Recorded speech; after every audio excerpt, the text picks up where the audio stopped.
What's up YouTube, Leon here, and today I'm going to give my thoughts on Arc Systems and the way they release games on PC. If you don't know who Arc Systems is, they are a game developer known for their fast-paced and stylish fighting games. People would refer to these games as air dashers, or the more common anime fighter.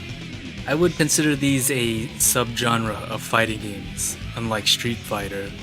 Anime fighters usually give the player a plethora of mechanics at their fingertips. For example, let me name some system mechanics in Guilty Gear Xrd. Gatling, Clash, Danger Time, Blitz Shield, Instant Block, Burst, Faultless Defense, Dead Angle Attack, Roman Cancel, Dust, Tension, Mortal Counter, Instant Kill, Hellfire, Negative Penalty. Feeling a bit overwhelmed? I sure am.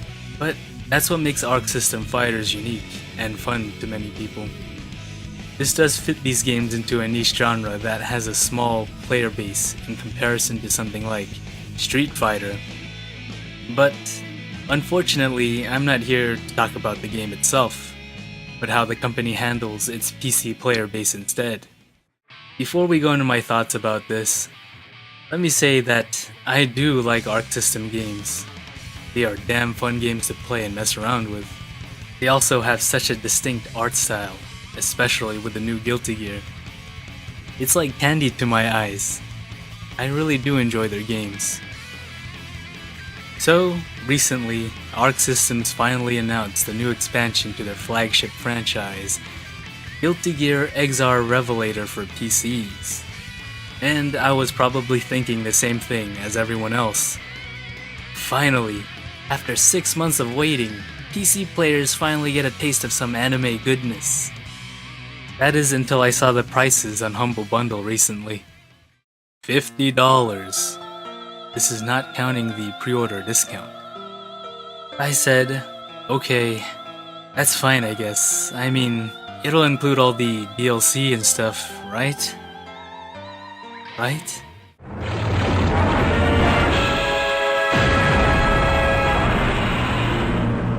Uh-oh. This is not just a red flag for me, but also the PC community. Let me explain. Arc Systems was always known for releasing updates/expansions to their games at fairly expensive prices, i.e. fully priced. Many fans will argue, they are packed with content like the next chapter for story mode and many other single player modes. Not only that, but balance and system changes. Don't forget the new characters. While I do respect the extra things, that's not what keeps me playing the game in the first place. Like with me and others who love competitive fighting games, we keep playing because we like fighting people. Those single player modes don't really matter to me, unless it helps me unlock something important, like an extra character. So this quickly turns into me paying $50 for a balance update and some new characters. While on the topic for fighting games, timing is everything, even the release date. As we know, Revelator came out June of this year, 6 months ago. In fighting games, this is fairly deep into this version's lifespan. They have to retain that hype and anticipation before and after release. A grace period of when a fighting game does its best, when people will spend full price for it and be satisfied. Unfortunately for Revelator, that period is already gone and done with. The hype is dying down and people are already attentively waiting for the next iteration. The point I'm trying to get across is that this game is too expensive for a game this far into its lifespan.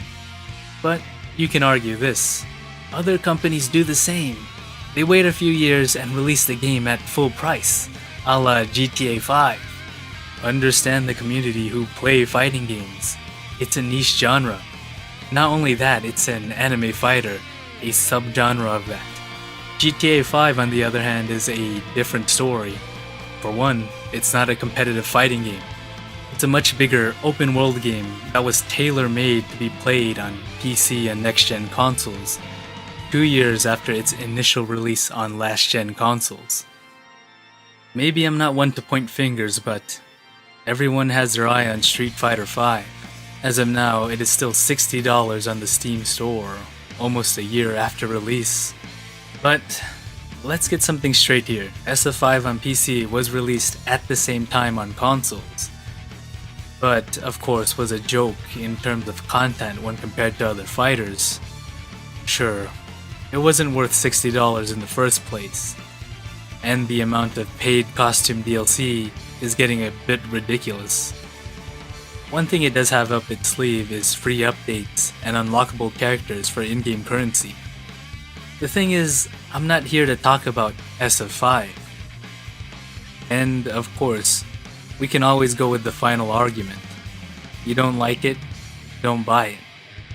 While this is the best option for most of us, this, again, is a fighting game on PC. The player base will most likely die out within a few months. People who buy the game later at a cheaper price will be given a smaller player base to fight against, and the people who still play will destroy the newbies, scaring them away. It's a lose-lose situation. There are many other arguments, but to me it's clear. This is too expensive for its own good. Fans will buy the game on PC regardless, but I don't see many people playing online for too long. By the time it hits that sweet spot during a sale with all its DLC included, don't be surprised if it's a ghost town. 休息を取りましょう。